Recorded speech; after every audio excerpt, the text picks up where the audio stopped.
আহ, কে আপনি? আমার রুমে কি করছেন? এই মিয়া চুপ করেন, আপনার মুখ বন্ধ করেন। আগে আপনি আপনার নিজের কাপড় চোপড় ঠিক করেন, তারপর কথা বলেন আমার সঙ্গে। হ্যাঁ, এবার বলুন আপনি কি আর আমার রুমে কি করতে এসেছেন? আপনাকে তো আমি আগে কখনো দেখেছি বলে মনে পড়ছে না। তাহলে আপনি আমাদের বাসায় কি করছেন? আমি আসলে আরাফাত হোসেন সাহেবের সঙ্গে দেখা করতে এসেছি। আসলে ওনার অফিসে আজ আমার একটা চাকরির ইন্টারভিউ ছিল, কিন্তু আমি অফিসে গিয়ে জানতে পারলাম উনি নাকি আজ অফিসে যাবেন না। তাই ওনার ম্যানেজার বললেন নাকি আমাকে ওনার বাসায় যেয়ে দেখা করতে বলে যান। আর আমি আপনাদের বাসায় এসে সিকিউরিটির কাছ থেকে জানতে পারলাম উপরের ডান দিকের 2 নম্বর রুমটায় নাকি উনি থাকেন। ও আচ্ছা, এই ব্যাপার। সব কিছুই ঠিক আছে, কিন্তু একটা সমস্যা হয়ে গেছে। উপরের ডান দিকের নয়, বাঁ দিকের 2 নাম্বার রুমটাই আর ডান দিকের রুমটাই আমি থাকি। আই এম রিয়েলি সরি, আমি আসলে বুঝতে পারিনি, প্লিজ আপনি আমাকে ক্ষমা করে দিন। আচ্ছা ঠিক আছে, এবার আপনি দয়া করে আমার রুম থেকে বের হন। আমার ভার্সিটিতে যাওয়ার সময় হয়ে গেছে। আমাকে এখনই রেডি হয়ে বাসা থেকে বের হতে হবে, তা না হলে আবার দেরি হয়ে যাবে। আচ্ছা ঠিক আছে, আমি তাহলে আসছি। এই বলে নদী সাগরের রুম থেকে বের হয়ে চলে আসে। আসলে এদিকে সাগর ফ্রেশ হয়ে ড্রেস চেঞ্জ করছিল। সচরাচর তার রুমে কেউ আসে না, তাই সে টাওয়াল খুলে রেখে প্যান্ট পরছিল। আর তখনই নদী তার রুমে প্রবেশ করে। আর তারপর তো যা হওয়ার তাই হলো। যাই হোক ভিউয়ার্স, চলুন কথা না বাড়িয়ে মূল গল্পে ফিরে আসা যাক। এদিকে নদী সাগরের আব্বুর রুমে আসে আর দরজার সামনে দাঁড়িয়ে নক করে। কে? ভিতরে আসো, রুমের দরজা খোলা আছে। আসসালামু আলাইকুম স্যার, আমি নদী। আপনার কোম্পানিতে আজ যে মেয়েটার ইন্টারভিউ হওয়ার কথা ছিল, আমি এসে। ওয়ালাইকুম আসসালাম। ও আচ্ছা, তুমি এসেছো। আসতে তোমার কোনো সমস্যা হয়নি তো? আসলে আজ আমার শরীরটা ভালো নেই, তাই ম্যানেজারকে ফোন দিয়ে বলেছিলাম তোমাকে আমার বাসায় পাঠিয়ে দিতে। না স্যার, রাস্তায় কোনো সমস্যা হয়নি। সমস্যা হয়েছিল আপনার বাসায়। আমি যখন আপনার রুমে আসতে যাব তখন ভুল করে আপনার ছেলের রুমে চলে গিয়েছিলাম, ব্যাস এইটুকুই। ও আচ্ছা, এই ব্যাপার, কোনো সমস্যা নেই। যাই হোক, এখন তোমার কাগজপত্রগুলো আমাকে দেখাও। আমি শুনলাম তুমি নাকি এর আগে কখনো অন্য কোথাও চাকরি করনি। তাহলে কি তুমি সব কিছু মেনটেন করে আমার অফিসে চাকরি করতে পারবে? স্যার, আপনি তো আমার বিষয়ে সবটুকুই জানেন। দেখুন, আমি তো এর আগে কখনো কোথাও চাকরি করিনি, সেটা একদম সত্যি কথা। চাকরির সম্পর্কে আমার কোনো অভিজ্ঞতা নেই। তবে আমি আপনাকে এইটুকু বলতে পারি, আমি আমার সর্বোচ্চ দিয়ে ওটা চেষ্টা করতে পারি। তবে আল্লাহর উপর আমার সম্পূর্ণ ভরসা যে আমি যদি আমার সবটা দিয়ে চেষ্টা করি, অবশ্যই আল্লাহ আমাকে নিরাশ করবেন না। হ্যাঁ, এটাই তুমি একদম ঠিক কথাই বলছো। আমরা যখনই আল্লাহর উপর সম্পূর্ণ ভরসা করে কোনো কাজ করি, তখন আল্লাহ আমাদের কখনোই নিরাশ করে না। আল্লাহ পাক রব্বুল আলামিন সব সময় আমাদের পাশে থাকেন। যাই হোক, কোনো সমস্যা নেই। তুমি তোমার কাগজপত্রগুলো আমার কাছে রেখে যাও, আমি আগামীকাল ফোন করে তোমায় জানিয়ে দেব। ঠিক আছে স্যার, এই নিয়ে এখানে আমার সব কাগজপত্র রাখা আছে। আজ তাহলে আসি। আসসালামু আলাইকুম। এই বলে নদী সাগরের আব্বু রুম থেকে বের হয়ে বাসায় চলে যায়। আর যখনই এটি দিয়ে বাইরে বের হতে যাবে, তখনই আবারও তার সাগরের সঙ্গে দেখা হয়। তখনই যা করে তাকে বলতে থাকে। তা ম্যাডাম, আপনি কি আমার আব্বুর অফিসে চাকরি নেওয়ার চেষ্টা করছেন নাকি? হুম, এতে কোনো সমস্যা আছে নাকি? না, এমনি বললাম। আসলে এতদিন ধরে তো আমি জানতাম আমার আব্বুর অফিসে শুধু ছেলেরাই কাজ করে, মেয়েরা কাজ করে এটা আমি জানতাম না। তাই আপনাকে জিজ্ঞাসা করলাম আর কি। ওই অফিসের ছেলেরা এই কাজ করে তো কি হয়েছে? আমি কি একটা মেয়ে হয়ে অফিসে চাকরি করতে পারি না নাকি? না, আসলে আমাদের অফিসে তো কোনো মেয়ে চাকরি করে না। এতগুলো পরিচয়ের মধ্যে আপনি একটা মেয়ে হয়ে চাকরি করতে আপনার কোনো সমস্যা হবে না? আই মিন, আপনার ভয় লাগবে না? ভয় লাগবে কেন? ভয় লাগার কি আছে? ওরা মানুষ, আমিও মানুষ। এমন তো না যে ওরা বাঘ ভাল্লুক আমাকে গিলে খেয়ে ফেলবে। তাই আমি ভয় লাগার তো কোনো কারণই খুঁজে পাচ্ছি না। তাহলে ভয় পাবো কেন? তাই নাকি? তাহলে তো আপনার কলিজা আছে বলতে হয়। দেখো, তোমাকে দেখে মনে হয় তুমি আমার থেকে বয়সে ছোটই হবে। তাছাড়া তুমি ভার্সিটিতে যাচ্ছ আর আমার পড়াশোনা শেষ, তাই তোমাকে তুমি করেই বলছি। তুমি কি কলেজে ছাড়া জন্ম নিয়েছো নাকি? না, ব্যাপারটা সেরকম না। আসলে অফিসে এতগুলো পুরুষ মানুষ একসঙ্গে কাজ করবে আর তার মধ্যে আপনি একলা একটা মেয়ে মানুষ, মানে আমি বলতে চাইছিলাম সেফটি ইজ ফার্স্ট। শোনো, আমাকে তুমি চেনো না, আর আমার সম্পর্কে তোমার কোনো আইডিয়া নেই, তাই তুমি এরকম কথা বলছো। তুমি যদি আমাকে ভালো করেই চিনতে জানতে, তাহলে এই কথাগুলো বলতেও না, আর দুঃস্বপ্নও ভাবতে না। যাই হোক, আমার বাসায় যাওয়ার সময় হয়ে গেছে। আমার আম্মু অসুস্থ, তাই আমাকে তাড়াতাড়ি ফিরতে হবে। আজ আসি, অন্যদিন কথা হবে। বলি নদী সেখান থেকে সোজা নিজের বাড়িতে চলে আসলো। রুমে সেই দেখতে পেল তার আম্মু এখনও সকালের খাবার খায়নি। যে খাবারটা যেভাবে রেখে গিয়েছিল সেভাবেই রয়ে গেছে। তাই নদী তার আম্মুকে বলতে লাগলো, আম্মু, আমি সেই সকালবেলা তোমার খাবারটা তৈরি করে রেখে গিয়েছিলাম। তুমি খাবারটা খেয়ে ওষুধটা খেয়ে নিতে পারতে। এতক্ষণ হয়ে গেল, তুমি এখনো ওষুধ খাওনি কেন? আমার কিছু ভালো লাগে না, সারাদিন বাসায় একা একা ভালো লাগে। তুই এখানে ওখানে চাকরির জন্য দৌড়াচ্ছিস, বলছিস কি মা এভাবেই দৌড়াদৌড়ি না করে তুই বিয়েটা করে নে, তাহলে হয়তো আমি মরে গিয়েও শান্তিতে থাকতে পারবো। আম্মু, তোমাকে না বলছি এসব ব্যাপারে একদম চিন্তা করবে না। আমি যতদিন একা থাকতে পারি ততদিন একাই থাকবো। তাছাড়া আমি আজ একটা কোম্পানিতে চাকরির জন্য ইন্টারভিউ দিয়ে এসেছি। আমার মনে হয় এইবার আমার চাকরিটা হয়ে যাবে, আর চাকরিটা হয়ে গেলে আমাদের কোনো সমস্যাই থাকবে না। তাই তোমার চিন্তা করার কোনো কারণ নেই। মারে, দিন শেষে তুই একটা মেয়ে, এভাবে আর কতদিন ঘোরাঘুরি করবি? বিয়েটা করে নে, এটা তোর জন্য ভালো হবে, তাছাড়া আমিও শান্তিতে থাকতে পারবো। দেখো আম্মু, এমন কোনো গ্যারান্টি নেই যে আমি বিয়ের পর ভালো করে সুখে থাকতে পারবো। তাই এসব চিন্তা করো না। যদি কপালে সুখ থাকে তাহলে আমি এইভাবেই সুখী হতে পারবো, আর যদি কপালে সুখ না থাকে তাহলে তো আর আমি কোনোভাবেই সুখী হতে পারবো না। তাই এসব চিন্তা করার কোনো দরকার নেই। যাই হোক, চলো, আমি তোমাকে খাবারটা খাইয়ে দিচ্ছি।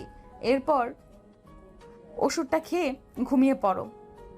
আমার একটু বাইরে বেরোতে হবে। সামনে তো রমজান চলে আসছে, রমজানের জন্য কিছু প্রয়োজনীয় বাজার করতে হবে। এই বলে নদী তার আম্মুকে খাবারটা খাইয়ে দিতে লাগলো। আর তার আম্মু ছোট বাচ্চার মতো খাবারটা খেয়ে নিল। খাবার খাওয়া শেষ হলে নদী তার আম্মুকে ওষুধ খাইয়ে দেয়। আর তারপর তার আম্মুকে ঘুম পাড়িয়ে দিয়ে একটা ব্যাগ আর কিছু টাকা নিয়ে বাজারের উদ্দেশ্যে বেরিয়ে পড়ে। সামনেই রমজান চলে আসছে। নদীর আম্মু অসুস্থ হলেও সবগুলো রোজা রাখার চেষ্টা করেন। আর এইদিকে নদী যখন থেকে বুঝতে শিখেছে তখন থেকে রোজা রাখে। সে কখনোই রোজা মিস করে না। আর রমজান মাসে তো সবাই একটু স্পেশাল কিছু করার চেষ্টা করে। তাই নদী তার হাতে থাকা কিছু টাকা নিয়ে বাজারে গিয়ে প্রয়োজনীয় মোটামুটি কিছু জিনিস কিনে নিয়ে আসে। রাতের বেলা নদী কাজকর্ম শেষ করে বিছানায় শুতে যাবে। তখনই হঠাৎ একটা নাম্বার থেকে ফোন আসে, কিন্তু নাম্বারটা অপরিচিত থাকায় নদী ফোনটা রিসিভ করতে চাইল না। কিন্তু ফোনটা বারবার বাজার জন্য প্রায় 10-12টা রিং হওয়ার পর নদী ফোনটা রিসিভ করে আর বলতে লাগলো, এই শালা, কি সমস্যা তোর? দেখতে পাচ্ছিস আমি ফোনটা রিসিভ করছি না, কিন্তু তারপরও ফোন দিচ্ছিস কেন? আরে ম্যাডাম, কেউ একজন তো আপনাকে দরকারি ফোন করবে, তাই না কি? তাহলে আপনি ফোনটা রিসিভ করছেন না কেন? আব্বে ওই হালা, আমার সঙ্গে তোর কি দরকার থাকতে পারে? তুই আমাকে ফোন করেছিস কেন সেটাই বল। একদম আমার মেজাজ খারাপ করিস না, বলে দিলাম। ম্যাডাম, আসলে আমি আব্বুর কথায় আপনাকে ফোন করেছি। আপনি সকালবেলা আমাদের বাসায় এসেছিলেন, ও হ্যাঁ, চিনতে পেরেছি। বল, কি জন্য ফোন করেছিস? মনে আছে? আসলে আব্বু বলল আপনাকে ফোন করতে। আসলে আপু আপনার কাগজপত্রগুলো দেখছিল, আর তখন আমি আপুর সঙ্গে আব্বুর রুমে ছিলাম। আব্বু বলল আব্বু আপনাকে আব্বুর অফিসে চাকরিটা দেবে, তাই আপনাকে ফোন করে জানিয়ে দিতে। থ্যাঙ্কস আল্লাহ, অবশেষে চাকরিটা হতে চললো। এবারে একটু নিশ্চিন্ত হতে পারবো। যাই হোক, আব্বু বলল আপনাকে কাল থেকে অফিসে জয়েন করতে হবে। প্লিজ সময় মতো অফিসে চলে আসবেন। রাখি তাহলে, আল্লাহ হাফেজ। এই বলে নদীকে কথা বলার কোনো সুযোগ না দিয়ে সাগর ফোনটা কেটে দেয়। আর নদীও তখন দ্বিতীয়বার ফোন করার চেষ্টা না করে ফোন রেখে ঘুমিয়ে পড়ে। পরের দিন সকালবেলা খুব তাড়াতাড়ি ঘুম থেকে উঠে এবং সব কিছু গুছিয়ে রেখে অফিসের উদ্দেশ্যে রওনা দেয়। অফিসে পৌঁছাতে তারপরও প্রায় 5 মিনিটের মতো লেট হয়ে গেল। অফিসে এসে সোজা এমডি স্যারের কেবিনে চলে গেল। গুড মর্নিং স্যার, আসবো? হ্যাঁ, ভেতরে এসো। তোমার তো দেখছি প্রথম দিনেই লেট হয়ে গেল। আমার অফিসে কিন্তু একদম লেট করা চলবে না, এগুলো আমি পছন্দ করি না। আমি সরি স্যার, আসলে ঘুম থেকে উঠতে একটু লেট হয়ে গেছিল। তাছাড়া আমার বাড়িতে সমস্ত কাজ আমাকে একা হাতেই করতে হয়, তাই সব কিছু সামলে রেখে আসতে একটু লেট হয়ে গেল। কিন্তু কোনো চিন্তা নেই, আগামীকাল থেকে আর কখনো দেরি হবে না, আমি সময় মতোই চলে আসব। ও আচ্ছা, এই ব্যাপার, ঠিক আছে, কোনো সমস্যা নেই।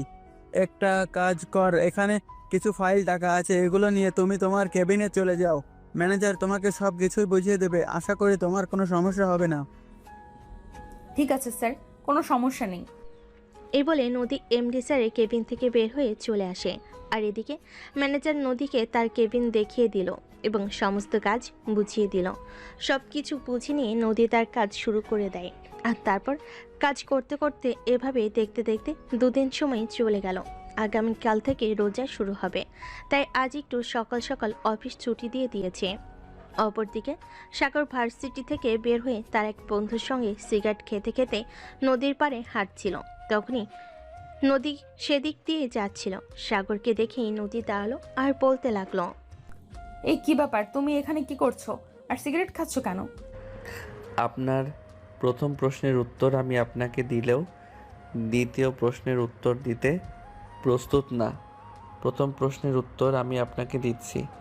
এদিকে আমার বন্ধুর বাড়ি, তাই বন্ধুর সঙ্গে ঘুরতে আসছি। এই, তুমি আমার দ্বিতীয় প্রশ্নের উত্তর দাও, তুমি সিগারেট খেয়ে না খাচ্ছ? বললাম না আমি আপনার দ্বিতীয় প্রশ্নের উত্তর দিতে প্রস্তুত নই। তারপরও আপনি আমাকে প্রশ্ন কেন করছেন? ভুলে যাস না, আমি কিন্তু তোর আব্বুর অফিসে চাকরি করি। আমি কিন্তু তোর আব্বুর সাথে সবকিছু বলে দিব। তুই এখনো এসে বন্ধুদের সঙ্গে বাদরামো করিস আর সিগারেট খাস, তারপর আমি কিছু তোর নামে আরো অনেক মিথ্যা কথা বলবো। আমার নামে মিথ্যা কথা বলি আপনার কী লাভ? আমি তো সেটাই বুঝতে পারছি না। তাছাড়া আপনি আমার বাবার অফিসে চাকরি করেন, ব্যাস এইটুকুই আপনার সঙ্গে আমার পরিচয়। তাহলে আপনি আমার সঙ্গে শত্রুতা কেন করতে চাইছেন? কারণ তুই সবেমাত্র ভার্সিটিতে পড়াশোনা করছিস, এই সময় তোর মাথায় কোনো টেনশন থাকার কথা নেই। ছেলেরা তো তখন সিগারেট খায় যখন মাথায় টেনশন থাকে, তাহলে তুই কেন সিগারেট খাচ্ছিস? প্রেমের ছ্যাঁকা খেয়ে ব্যাকা হয়ে গেছিস নাকি? ম্যাডাম, আপনি আমাকে হাসালেন। আমি সিগারেট কেন খেতে যাব? তাছাড়া আমার বন্ধুরা সবাই সিগারেট খায়, ওদের সঙ্গে সঙ্গে আমিও সিগারেট খাওয়া শিখে গেছি, তাই আর কি, এছাড়া কোনো ব্যাপার নয়। আচ্ছা ঠিক আছে, তাহলে আমি তোকে লাস্ট বারের মতো বলে দিচ্ছি, আজকের পর থেকে কখনোই সিগারেট খাবি না। বন্ধুরা খায় বলে কি হয়েছে, তোকেও খেতে হবে? এটা কোন হাদিসে লেখা আছে? ওই ম্যাডাম দেখুন, আপনি আমার বাবার অফিসে চাকরি করেন, সেই পর্যন্ত সীমাবদ্ধ থাকেন। আপনি আমার পার্সোনাল বিষয়ে নাক গলাতে আসবেন না একদম। এগুলো আমার একদমই পছন্দ নয়। আশা করি আপনি বুঝতে পেরেছেন আমি আপনাকে কি বলতে চাই। এই বলে সাগর তার বন্ধুকে নিয়ে সেখান থেকে চলে আসে। তখনই সাগরের বন্ধু সাগরকে বলতে থাকে, কি ব্যাপার দোষ, নদী আপু কি তুই চিনিস নাকি? হ্যাঁ, এই তো কয়েকদিন হলো সে আমার আব্বুর অফিসে চাকরি নিয়েছে, সেই থেকেই পরিচয়। ও আচ্ছা, এ ব্যাপার। আমি তো ভেবেছিলাম অন্য কিছু নাকি। যাই হোক, চল বাসায় যাও যাক। কাল থেকে তো রমজান শুরু হতে চলেছে, তাই আম্মু বলেছিল তোকে নিয়ে বাসায় যেতে। আম্মু নাকি তোর জন্য কী সব পিঠা বানাবে। হ্যাঁ, তাই চলে। আচ্ছা দোস্ত, তুই কি এই মেয়েটার ব্যাপারে কোনো কিছু জানিস নাকি? তুই কোন ব্যাপারে কথা বলতে চাইছিস আমি সেটাই বুঝতে পারছি না। নদী আপু আমাদের পাড়াতেই থাকে, ছোট্ট একটা বাড়িতে। ওর বাবা বেঁচে নেই, তার মা অসুস্থ। ও আচ্ছা, এই ব্যাপার। তুই আমাকে একটু আড়াল থেকে ওদের বাড়িটা দেখিয়ে দিতে পারবি? কিন্তু কেন দোষ, এর পিছনে কি কোনো নির্দিষ্ট কারণ আছে নাকি? আমি তো সেটাই বুঝতে পারছি না। বল না কি হয়েছে। আরে ভাই, এখনো সেরকম কোনো ঘটনা ঘটেনি। যেরকম কোনো ঘটনা ঘটলে অবশ্যই তুই জানতে পারবি। যাই হোক, চল আমাকে ওদের বাড়িটা দেখাবি। রাত সাগরকে নিয়ে সেখান থেকে হাঁটা দেয়। আর এদিকে কিছুক্ষণের মধ্যেই তারা নদীর পাড়ের সামনে চলে আসে। ছোট্ট একটা বাড়ি, ভিতরে মনে হয় 2টো রুম হবে। জরাজীর্ণ, একদম ভেঙে চুরে পড়ে যাবে এরকম মনে হয়। তখনই সাগর তার বন্ধুকে বলতে থাকে, দোস্ত, বাড়িটার অবস্থা তো একদমই খারাপ মনে হয়।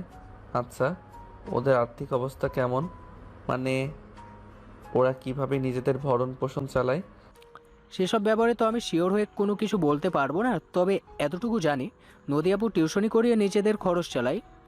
তবে আর একটা অবাক করার মতো বিষয় হলো তারা কখনোই কোনো ব্যাপারে কারো কাছ থেকে কোনো কিছু ধার নেয় না। নদী আপু পরিশ্রম করে যতটুকু টাকা উপার্জন করতে পারে ততটুকু দিয়েই নিজেদের খরচ চালাতে চায়। তখন সাগর কিছুক্ষণ চুপ করে থেকে কিছু একটা চিন্তা ভাবনা করলো।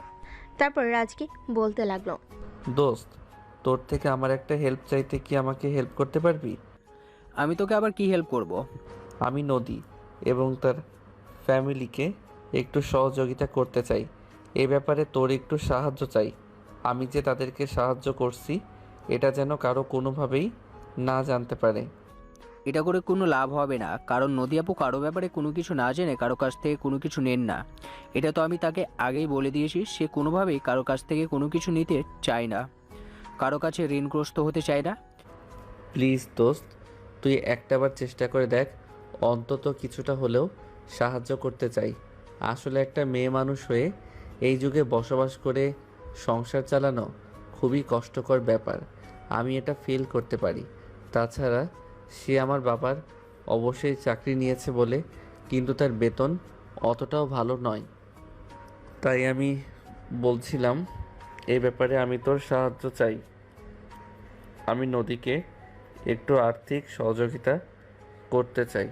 আরে ভাই, বললাম তো এটা কোনোভাবে সম্ভব নয়। নদী আপু কোনো কিছু না জেনে তার থেকে সহযোগিতা নেবে না। আমি নদী আপুকে খুব ভালো করে চিনি, এবারে রয়েছে সেই ছোটোবেলা থেকে। তাছাড়া আমি একটা জিনিস কোনোভাবেই বুঝতে পারছি না, তুই কেন নদী আপুকে সহযোগিতা করতে চাইছিস? নদী আপু তো তোর খুব কাছের কেউ নয়। আচ্ছা ঠিক আছে, ওইসব বাদ দে। আমরা আর এখন ওসব ব্যাপারে কোনো কথা না বলে যাই হোক। দোস্ত চল, সামনে একটা চায়ের দোকান দেখা যাচ্ছে, ওখানে গিয়ে বসে কিছুক্ষণ আড্ডা দেই। এই বলে সাগর আর রাজ দুজনে সেখান থেকে হেঁটে হেঁটে চায়ের দোকানের সামনে চলে আসে আর সেখানে বসে চা আর সিগারেট খেতে থাকে। তখনই নদী ওই দোকানে আসে এক প্যাকেট রুটি নেওয়ার জন্য। আর সাগরকে এইখানে এই অবস্থায় দেখতে পেয়ে নদী বলতে থাকে, কি ব্যাপার, তুমি এখানে বসে সিগারেট খাচ্ছ? তোমার সাহস তো কম না, আমার বাড়ির সামনের দোকানে বসে তুমি সিগারেট খাও? আপনার তো সমস্যা হওয়ার কথা নয় আপনার বাড়ির সামনে, তবে আপনার বাড়ির ভিতরে নাই। তাহলে আপনার কি সমস্যা বলেন তো আমাকে শুনি। আমার কোনো সমস্যা নেই, তবে তোমার ভীষণ সমস্যা হতে পারে, সেটা তুমি আজ বাড়িতে গেলেই বুঝতে পারবে। যাই হোক, আমি এখন আসি। এই বলে নদী সেখান থেকে চলে গেল। আর এ থেকে সাগর রাজের কাছ থেকে বিদায় নিয়ে বাসে চলে আসে। রাত 8টার দিকে তার আব্বু বাসে এসে তাকে ড্রয়িং রুমে দেখে নাই। আর তখনই ঘটে তুলকালাম কাণ্ড। তোমার সাহস দেখে আমি অবাক না হয়ে পড়ছি না। তুমি এখনই সিগারেট খাও? এত বড় সাহস তুমি কোথায় পেলে? আর তোমাকে সিগারেট খাওয়ার পারমিশন কে দিয়েছে? ছি ছি আব্বু, এসব তুমি কি বলছো? আমি সিগারেট খেতে যাব কেন? দেখো, একদম মিথ্যা কথা বলার চেষ্টাও করবে না। যে আমাকে বলেছে সে সব কিছু জেনে শুনেই আমাকে বলেছে। আর এই দেখো, আমার কাছে এটা একটা ভিডিও ক্লিপ রয়েছে যেখানে স্পষ্ট দেখা যাচ্ছে তুমি চায়ের দোকানে বসে বসে চা আর সিগারেট খাচ্ছ। তাহলে তুমি আমার সঙ্গে মিথ্যা কথা বলো কেন? হায় আল্লাহ, এবার তো আমি পুরা দমে ধরা পড়ে গেলাম। এখন আমি কি করব? আমি তো সেটাই বুঝতে পারছি না। আব্বু, তুমি প্লিজ বিশ্বাস করো, ওটা আমি না। তুমি একটু ভালোভাবে দেখলে বুঝতে পারবে। দেখো, একদম মিথ্যা বলার চেষ্টা করবে না। আমি খুবই ভালোভাবে এটা দেখেছি, আর আমি একবার নয় বেশ কয়েকবার দেখেছি, আর দেখে ভালোভাবে বুঝে তারপরেই তোমাকে এখানে ডেকে এনেছি। তাহলে তুমি মিথ্যা কথা বলো কেন? সাগর খুব ভালোভাবে বুঝতে পারছে এখন আর মিথ্যা কথা বলে কোনো লাভ হবে না, কারণ নদী সাগরের আব্বুকে এই ভিডিও ক্লিপ পাঠিয়েছে। তাই যেভাবে হোক এই বিষয়টাকে একটু সামাল দিতেই হবে। তাই সাগর বেশ কিছুক্ষণ চিন্তা ভাবনা করে তার আব্বুকে বলে, আই এম সরি আব্বু, আমার ভুল হয়ে গেছে। আসলে বন্ধুদের সঙ্গে আড্ডা দিতে গিয়ে একটু সিগারেট খেয়ে ফেলেছি। প্লিজ তুমি আমাকে এবারের মতো ক্ষমা করে দাও। আমি আর কখনোই এরকম করব না। এই লাস্টবারের মতো তুমি আমাকে ক্ষমা করে দাও। এই তো লাইনে এসেছে, তুমি সিগারেট খেয়েছো, বেশ ভালোই কথা। কিন্তু সেটা তুমি আমার কাছে অস্বীকার করছো কেন? তুমি খুব ভালো করে জানো মিথ্যা কথা বলা আমার একদমই পছন্দ নয়, তাহলে তুমি আমার কাছে মিথ্যা কথা বললে কেন? সরি আব্বু, আই এম রিয়েলি সরি। আমি আর কখনোই তোমার কাছে মিথ্যা কথা বলবো না। প্লিজ প্লিজ এই লাস্টবারের মতো ক্ষমা করে দাও। সাগরের আব্বু তখন চুপচাপ নিচের দিকে তাকিয়ে বসে রইল, আর সাগর তখন আস্তে আস্তে হেঁটে হেঁটে নিজের রুমে চলে গেল। কারণ সে খুব ভালো করে জানে এখানে দাঁড়িয়ে থাকলে তাকে হাজারটা কথা শুনতে হবে, তাই এখানে দাঁড়িয়ে কথা শোনার চাইতে রুমে যাওয়া অনেক ভালো। অপরদিকে পরের দিন সকালে ঠিক সময় নদী অফিসে চলে যায়। আসসালামু আলাইকুম স্যার। ওয়ালাইকুম আসসালাম। একদম ঠিক সময় চলে এসো। যাই হোক, আজকের পর থেকে কখনো আর লেট করবে না, সময় মতো কিন্তু অফিসে চলে আসবে, কারণ আমি সময় সম্পর্কে খুবই সচেতন। সময়ের অপব্যয় করা আমি একদম পছন্দ করি না। যাই হোক, আজ তোমাকে আমার সঙ্গে এক জায়গায় যেতে হবে। ঠিক আছে স্যার, কোনো সমস্যা নেই, চলুন। এই বলে নদী আর সাগরের আব্বু দুজনেই অফিস থেকে বের হয়ে আসে। নদীকে নিয়ে সাগরের আব্বু বিশাল একটা হোটেলে চলে আসে। এটা দেখে নদীর মনে একটু সংকোচ বোধ হয়, তাই সে সাগরের আব্বুকে জিজ্ঞেস করে, sir, if you don't mind, may I ask you a question? হ্যাঁ অবশ্যই, বলো না তুমি কি বলবে। না মানে স্যার, আমি আসলে এটাই জানতে চাইছিলাম যে আমরা এখানে কেন এসেছি। আসলে আমেরিকান এক ক্লায়েন্টের সঙ্গে এখানে আমাদের একটা মিটিং ফিক্সড করা হয়েছে। ওরা চলে এসেছে 5 মিনিট আগেই, আমাদের জন্য অপেক্ষা করেছে। আমরা এখন ওদের সঙ্গে মিটিং করব। ও আচ্ছা, এই ব্যাপার। ঠিক আছে স্যার, কোনো সমস্যা নেই। দেখো, আমি খুব ভালোভাবে বুঝতে পারছি তোমার মনে একটা সন্দেহ এসেছিল। দেখো, তুমি আমার মেয়ের বয়সী আর আমি তোমার বাবার বয়সী। তুমি আমাকে সব সময় বাবার চোখেই দেখো। আশা করি আমি তোমার বিশ্বাসের মর্যাদা রাখতে পারবো। হ্যাঁ স্যার, অবশ্যই। আপনি আমার বাবার বয়সী, আমি আমার বাবা বেঁচে নেই, তাই আমি আপনাকে আমার বাবার মতোই দেখতে চাই। আচ্ছা ঠিক আছে, চলো। এই বলে সাগরের আব্বু আর নদী হোটেলের ভিতর চলে আসে, আর তারা একটি রুমে প্রবেশ করে। তখনই দেখতে পায় সেখানে বিদেশি 4-5 জন মহিলা বসে আছে। তখনই নদী সাগরের আব্বুকে আবারও প্রশ্ন করে, স্যার, এনারা তো সবাই মহিলা, আমরা কি ওনাদের সঙ্গে মিটিং করব? হ্যাঁ, তুমি একদম ঠিক ধরতে পেরেছো। আমরা ওনাদের সঙ্গে মিটিং করব। তাছাড়া আমাদের একটা বিষয় দেখানোর জন্যই এখানে নিয়ে এসেছি। দেখো, বাংলাদেশের পুরুষতান্ত্রিক দেশ হলেও বাইরের দেশে কিন্তু মেয়েরাই সবচেয়ে বেশি কাজ করে থাকে, এবং পৃথিবীর বড় বড় উন্নত দেশগুলোতে মেয়েদেরকে সবচেয়ে বেশি প্রায়োরিটি দেওয়া হয়ে থাকে। হ্যাঁ স্যার, আপনি একদম ঠিক কথাই বলেছেন। তাছাড়া আমি তো ভেবেছিলাম আমরা হয়তো কোনো পুরুষ মানুষের সঙ্গে মিটিং করব, কিন্তু এখানে এসে দেখতে পেলাম 4-5 জন যারা আছে সবাই মহিলা। যাই হোক, চলেন ভেতরে যাওয়া যাক। এই বলে সাগরের আব্বু আর নদী দুজনেই ভিতরে চলে আসে। আর তারপর মিটিং শেষ হলে সাগরের আব্বু বাসে চলে যায় আর নদী তার বাড়িতে চলে আসে। সাগরের আব্বু বাসে এসে দেখতে পায় সাগর ওনার জন্য ড্রয়িং রুমে বসে অপেক্ষা করছেন। সাগরকে দেখে উনি প্রশ্ন করেন, কি ব্যাপার, কি হয়েছে? তুমি কি কারোর জন্য অপেক্ষা করছো নাকি? হ্যাঁ, না মানে আসলে আমি তোমার জন্য অপেক্ষা করছিলাম। তোমার সঙ্গে আমি একটা ব্যাপারে কথা বলতে চাই। তুমি তো সব সময় তোমার কোনো সমস্যা হলে তোমার মায়ের সঙ্গে কথা বলা, কিন্তু এখন হঠাৎ কি এমন হলো যে তুমি আমার সঙ্গে কথা বলতে চাইছো? না মানে আসলে আব্বু আম্মুর সঙ্গে কথা বলে যদি বিষয়টা মেটানো যেত তাহলে আমি আম্মুর সঙ্গে কথা বলতাম, কিন্তু এখন আমার মনে হচ্ছে এই বিষয়টা নিয়ে তোমার সঙ্গে কথা বলা উচিত, তাই তোমার জন্য ওয়েট করছিলাম। ও আচ্ছা, এই ব্যাপার। ঠিক আছে, কোনো সমস্যা নেই। এত খাপে যাওয়ার কোনো কিছুই হয়নি। তুমি বলো কি বলতে চাও। আসলে আব্বু, তোমার কাছে বিষয়টা কিভাবে বলবো আমি সেটাই ভেবে পাচ্ছি না। দেখো, তোমার অফিসে নতুন চাকরি নিয়েছে, তোমার পার্সোনাল অ্যাসিস্ট্যান্ট পদে যে মেয়েটার, মানে আমি নদীর কথা বলছি, ওর বাড়ির পাশেই আমার এক বন্ধুর বাড়ি। আমি ওখানেই গিয়েছিলাম গতকালকে, আর তারপরে জানতে পারলাম মেয়েটার পারিবারিক অবস্থা খুব একটা ভালো নয়। তাই ভাবছিলাম যদি ওই মেয়েটাকে একটু আর্থিক সহযোগিতা করা যেত তাহলে মেয়েটা অনেকটা উপকৃত হতো। আচ্ছা ঠিক আছে, কোনো সমস্যা নেই। আমি কাল ওর সঙ্গে এই ব্যাপারে কথা বলবো এবং আমার সাধ্যমতো আমি সাহায্য করব। আব্বু, আমি তোমার সঙ্গে এই ব্যাপারে কথা বলতে চাইছিলাম। আসলে ওই মেয়েটার ব্যাপারে আমি সব কিছু খোঁজখবর নিয়ে জেনেছি। সে কখনোই কারো কাছ থেকে কোনো সহযোগিতা নিতে চায় না। সে নিজের সাধ্যমতো চলাফেরা করতে চায়, তাই তার জন্য জীবনটা আরও বেশি কষ্টের। তাই আমি তোমাকে এটাই বলতে চাইছিলাম, তুমি ওর সঙ্গে কোনো কথা না বলেই যদি ওকে কোনো সাহায্য করতে পারতে তাহলে খুব বেশি ভালো হতো।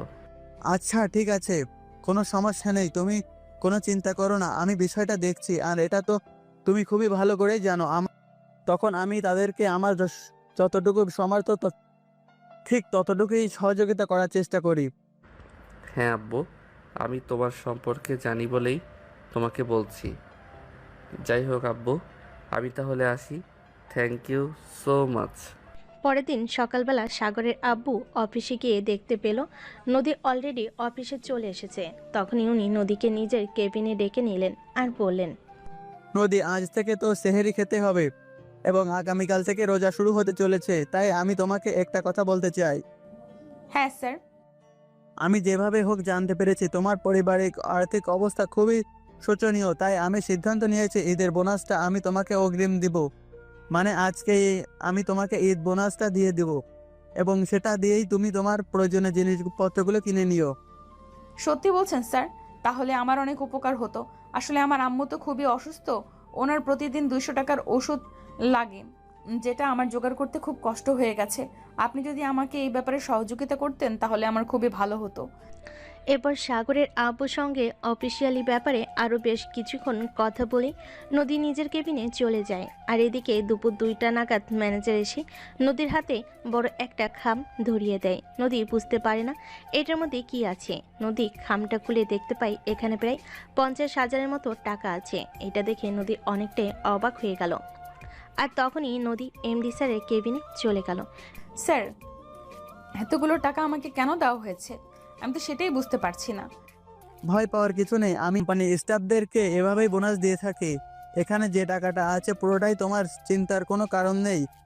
তোমার যতটা লাগবে তুমি ততটাই খরচ করতে পারো, আর আর যদি থেকে যায় তাহলে সেটা সেভিংস করতে পারো। ধন্যবাদ স্যার।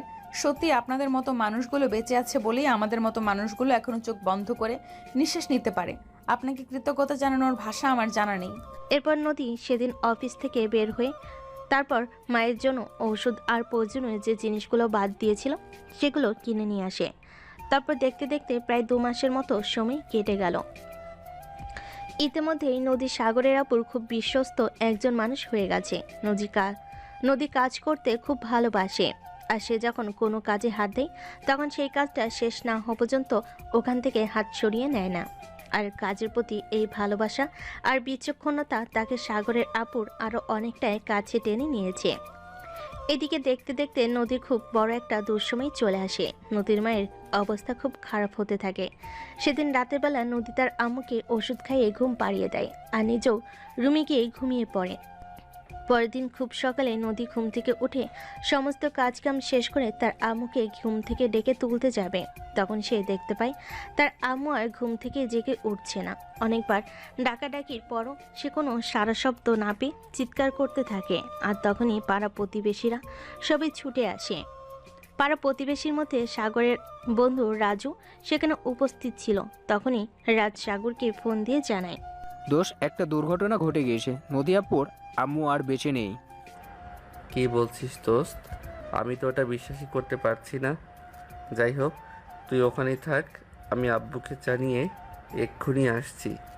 এই বলে সাগর ফোনটা কেটে দেয় আর রুম থেকে বের হয়ে দৌড়ে গিয়ে তার বাবার রুমে দরজায় নক করতে থাকে। আব্বু, ওই আব্বু, তাড়াতাড়ি রুমের দরজা খুলো, একটা অ্যাক্সিডেন্ট হয়ে গেছে, তাড়াতাড়ি ঘুম থেকে ওঠো। কি হয়েছে সাগর, এই সকালবেলা এরকম চিৎকার চেঁচামেচি করছো কেন?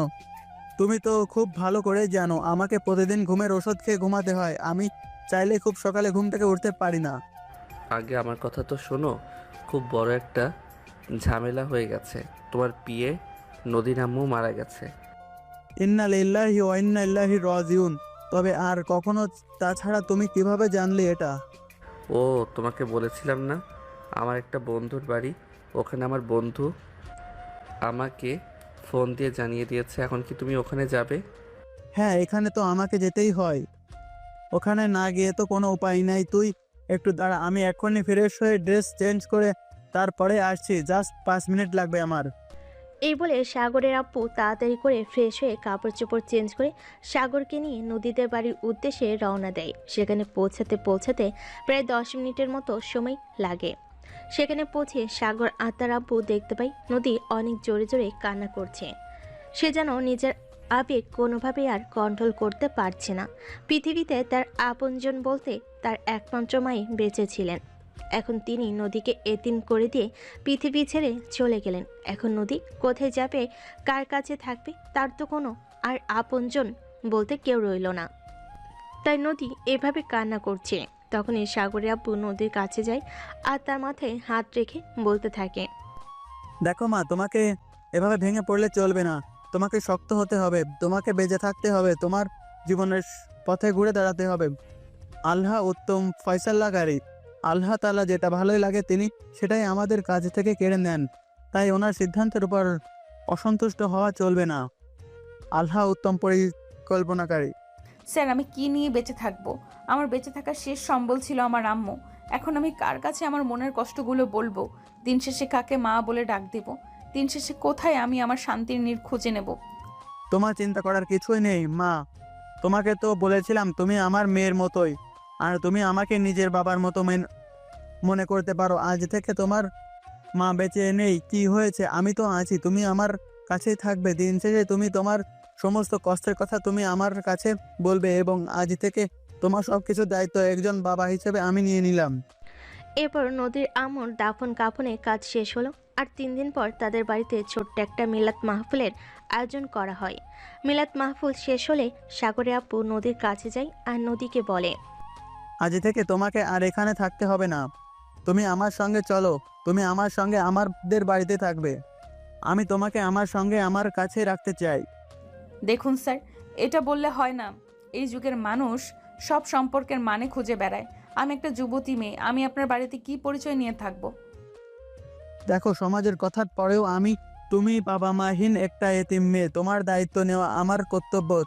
তারপরেও যদি তোমার সম্পর্কের নাম দিতে হয় তাহলে বলো তুমি কি নাম দিতে চাও। তুমি যা চাইবে আমি তোমাকে তাই দিব। না স্যার, আমার কারোর কাছে কোনো কিছু চাওয়ার নেই।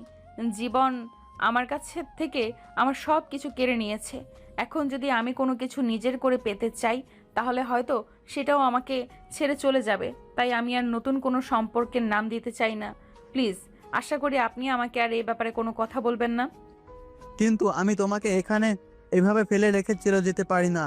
আমি যখন তোমাকে বলেছি আমি তোমাকে আমার সঙ্গে আমাদের বাড়িতে নিয়ে যাব এবং আমার মেয়ে হিসেবে নিয়ে যাব, তাই আমি আমার কথা রাখবই। আমি তোমাকে এখান থেকে নিয়ে যাব। বলো তুমি কি নাম চাও এই সম্পর্কে? তুমি যে এই নামটা চাও আমি সেটাই দেব। আমি তো বললাম আমার কোনো সম্পর্কের প্রয়োজন নেই। যে সম্পর্ক আমার কাছ থেকে আমার সব কিছু কেড়ে নিয়েছে, আমি আর কিছু চাই না।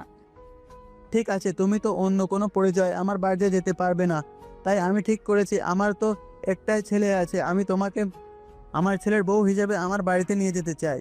স্যার, এইসব আপনি কি বলছেন? আপনার মাথা ঠিক আছে তো? আমার মাথা একদমই ঠিক আছে।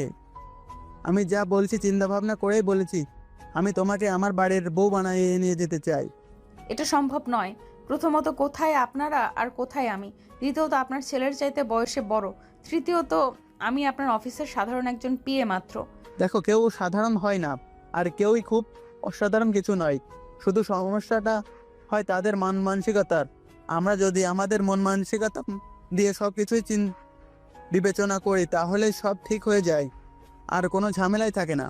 আমি এখানেই ঠিক আছি, আমি কোথাও যাব না। আমার জন্য প্লিজ এত চিন্তা করতে হবে না।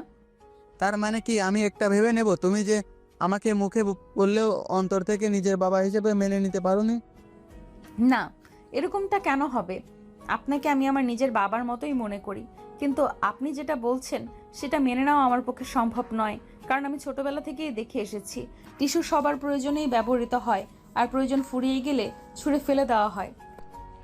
কথাগুলো শুনতে শুনতে সাগর সেখানে এসে উপস্থিত হয়। আর সাগর তখন নদীকে উদ্দেশ্য করে বলতে থাকে, দেখুন, আব্বু যা বলেছে একদম ঠিক কথাই বলেছে।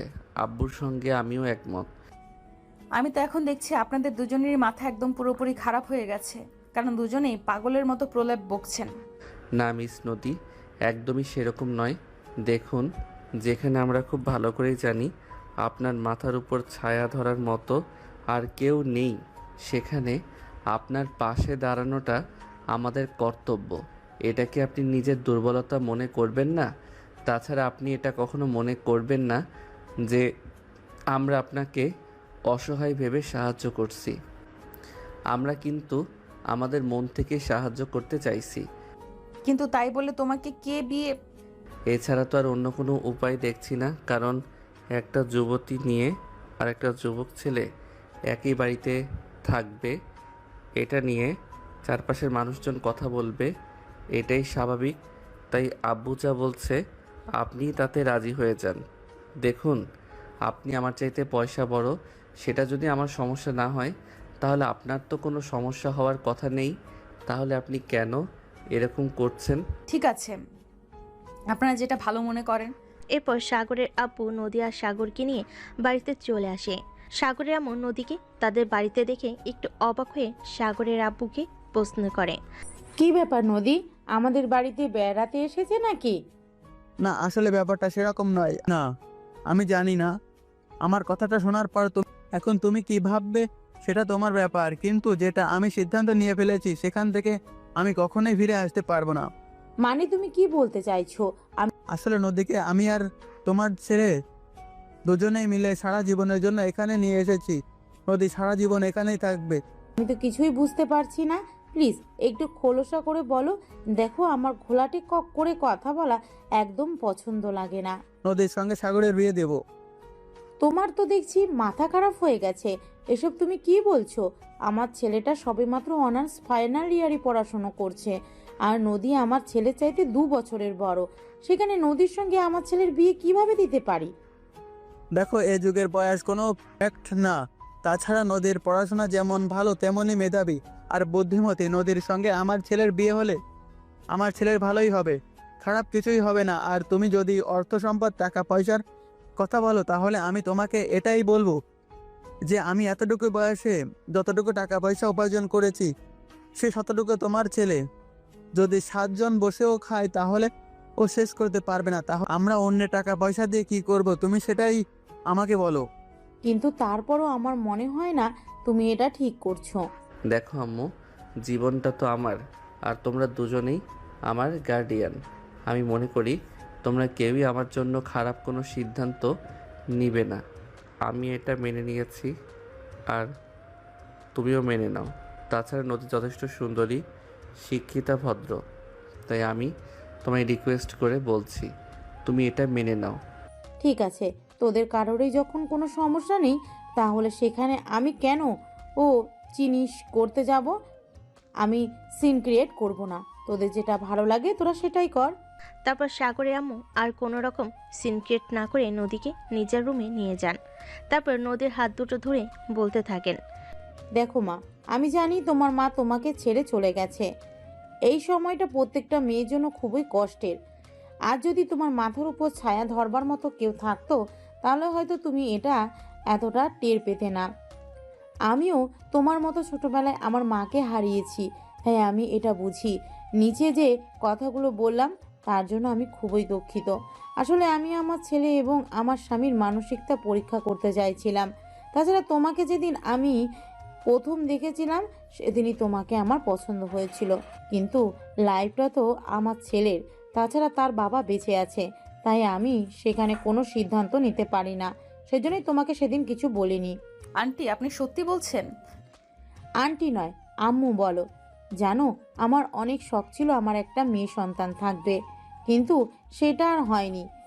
সাগর জন্ম নেওয়ার পর আমার আরও একটি ছেলে সন্তান হয়েছিল, আর সে তখন পৃথিবীর আসার আগেই পৃথিবীর মায়া ত্যাগ করে পরপারে চলে যায়। কিন্তু তারপর আর আমি মা হওয়ার সুযোগ পাইনি। সত্যি আমি খুব ভাগ্যবান, তা না হলে সবকিছু হারিয়ে ফেলার পরেও আবার কিভাবে সবকিছু ফিরে পেলাম। এর 2 দিন পর সাগর আর নদীর বিয়ের আয়োজন করা হলো। ঘরোয়াভাবেই তাদের বিয়ের কাজ সম্পূর্ণ হলো।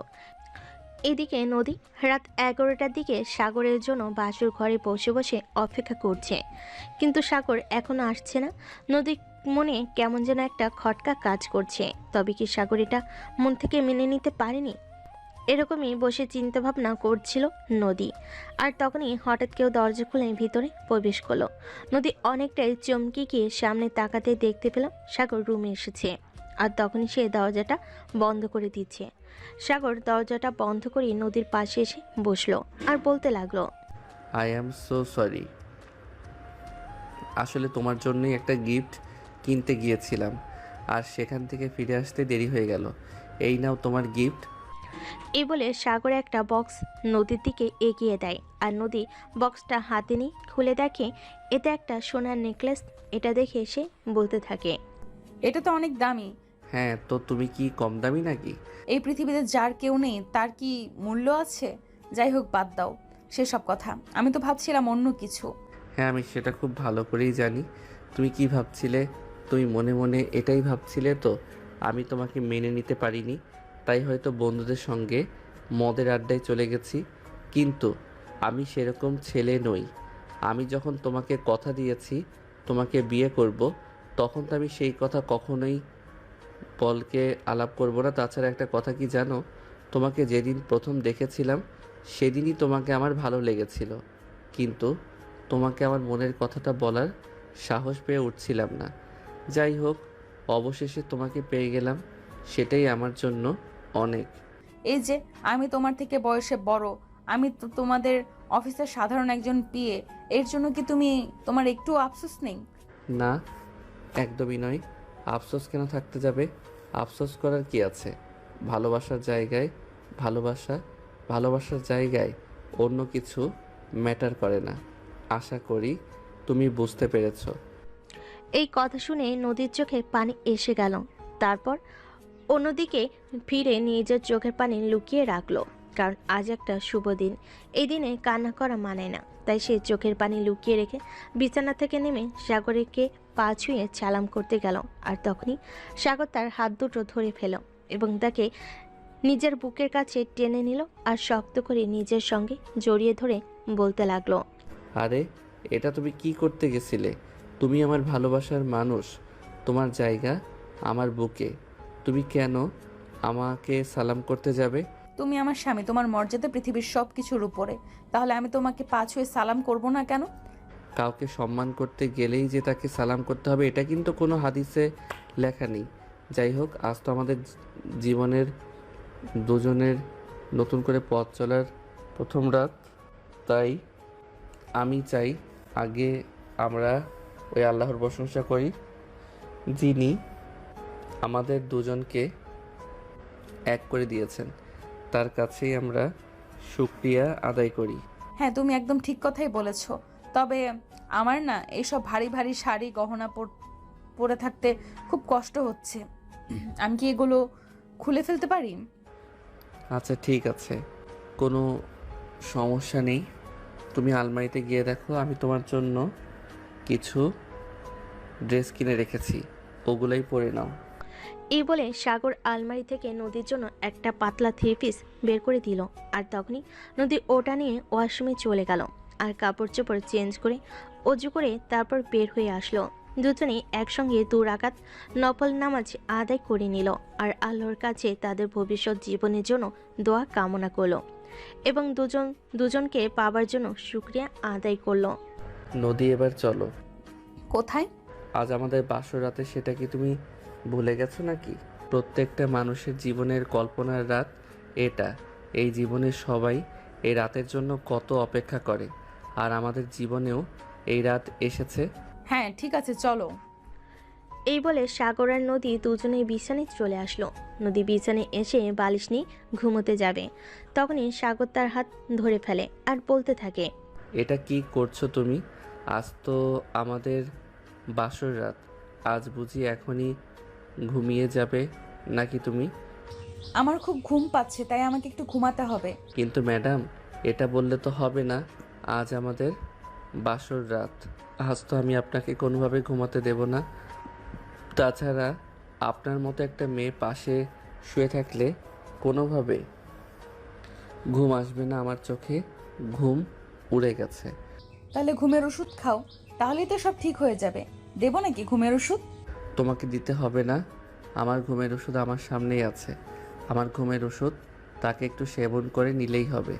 এই বলে সাগর নদীকে এক টান দিয়ে নিজের বুকের সঙ্গে মিশিয়ে নেয়। আর নদী তখন কিছু বলতে যাবে, তখনই সাগর নদীর ঠোঁট দুটো নিজের দখলে নিয়ে ইচ্ছে মতো কিস করতে থাকে। আরে এইভাবে কি কিস করে নাকি? আরেকটু হলে তো আমি দম বন্ধ হয়ে মরেই যেতাম। তখন কি হতো? একদম ফালতু কথা বলবে না। যতদিন আমি বেঁচে আছি ততদিন তোমার কিচ্ছু হবে না। আমার ভালোবাসার জন্য হলেও তোমাকে বেঁচে থাকতে হবে। আরে তুমি যেভাবে আমাকে কিস করছিলে, এইভাবে তো কিছুক্ষণ রাখলে আমি দম বন্ধ হয়ে মরে যেতাম। কি করব তুমি বলো? তোমার ঠোঁট দুটো এতটাই সুস্বাদু আর মিষ্টি যে আমার ছাড়তে মন চাইছিল না, তাই তো আমি কিস করছিলাম। এই বলে সাগর নদীকে আবারও নিজের কাছে টেনে নেয়, নদীর গলায় ঘাড়ে কিস করতে থাকে। এদিকে সাগরের স্পর্শ পেয়ে নদীর তো একদম যায় যায় অবস্থা। তার নিঃশ্বাস ভারী হয়ে আসছিল, অন্যরকম একটা ফিল হয়েছিল। এসব কি করছো তুমি? ছাড়ো আমাকে, ছাড়ো বলছি। আমার কেমন যেন লাগছে। কেমন লাগছে বলো আমাকে। জানি না, বলতে পারবো না, অন্যরকম কেমন একটা লাগছে। ছেড়ে দাও আমাকে। আর একটু আদর করতে দাও, তারপরে তোমাকে ছেড়ে দেব। বলে সাগর আবারও নদীর মাঝে ডুবে গেল। আর তখনই হঠাৎ তার হাতটা নদীর নাভিতে চলে গেল, আর নদী নাভিতে সাগরের হাতের স্পর্শ পেয়ে একদম কেঁপে উঠল। উফ, ছেড়ে দাও আমাকে প্লিজ। জান, আর একটু ধৈর্য ধরো। এই বলে আ- এই বলে সাগর আবারও নদী সারা শরীরে স্পর্শ করতে থাকে। এভাবে কিছুক্ষণের মধ্যেই সাগর নদীকে নিয়ে ভালোবাসার মহাসমুদ্রে ডুব দিল। যখন ঘুম ভাঙল তখন প্রায় ফজরের আজান দিবে। দুজনে বিছানা থেকে নেমে ওয়াশরুমে গিয়ে ফ্রেশ হয়ে তারপর ফজরের নামাজ পড়ে নেয়। ফজরের নামাজ শেষ হলে নদীর রুম থেকে বের হতে যাবে, তখনই সাগর পিছন থেকে বলতে থাকে, কি হলো? এই সকালবেলা কোথায় যাচ্ছ? রান্নাঘরে শাশুড়ি আম্মুকে রান্নার কাজে সহযোগিতা করতে। সেটার কোনো প্রয়োজন হবে না ম্যাডাম। আমার আম্মু নিজের হাতেই সব কাজ করতে পছন্দ করেন। আম্মু কখনোই নিজের কাছে কাউকে হাত লাগাতে দেন না, তাই সেখানে যাওয়ার কোনো প্রয়োজন নেই। তুমি চুপচাপ শুয়ে থাকো, কোনো কথা বলবে না। নাস্তা রেডি হলে আমি তোমাকে ডেকে নিব। এই বলে নদীর রান্নাঘরে চলে আসে। আর রান্নাঘরে এসে দেখতে পায় তার শাশুড়ি মা তার আগে রান্নাঘরে চলে এসেছে। তার শাশুড়ি মা তাকে রান্নাঘরে দেখেই ধমকে সুরে বললেন, কি ব্যাপার বৌমা, তুমি এখানে কেন?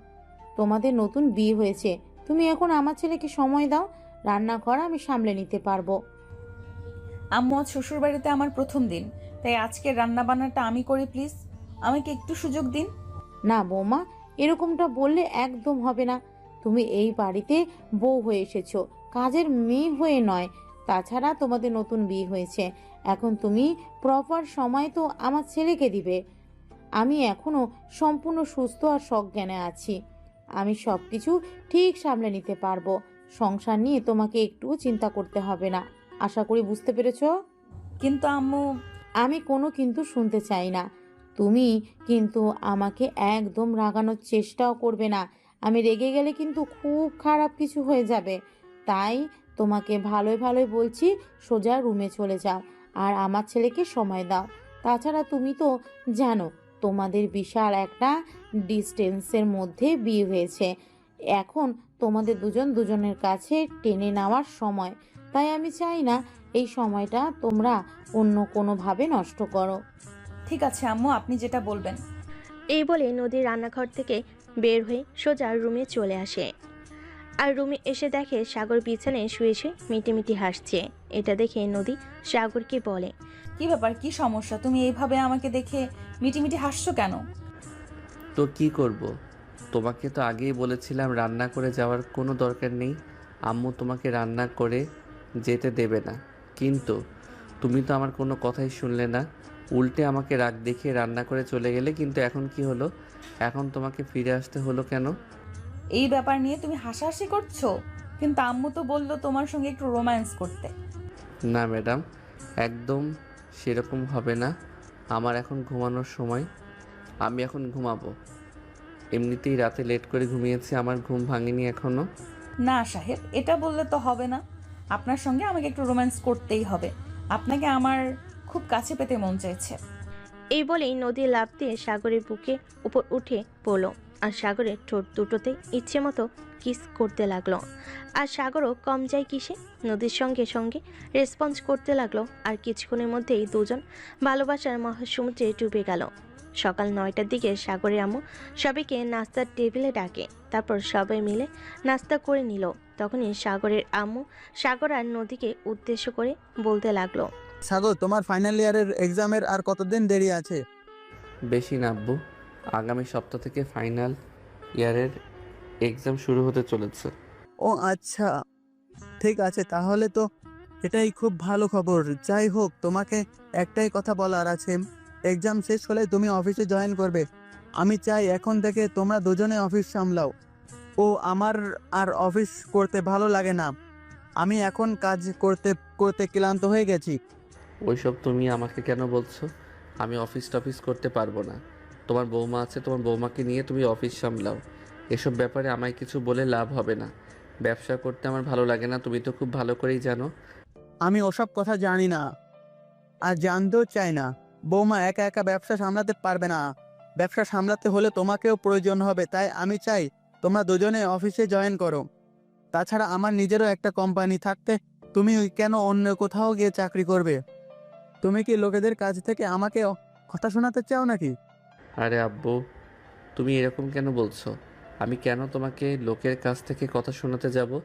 এমনিতেই তো আমার ব্যবসা জিনিসটা খুব একটা ভালো লাগে না, সেটা তুমি জানোই। আব্বু, আপনি কোনো চিন্তা করবেন না। সাগরকে কিভাবে অফিসে নিয়ে যেতে হয় সেই দায়িত্ব আপনি আমার উপরে ছেড়ে দিন।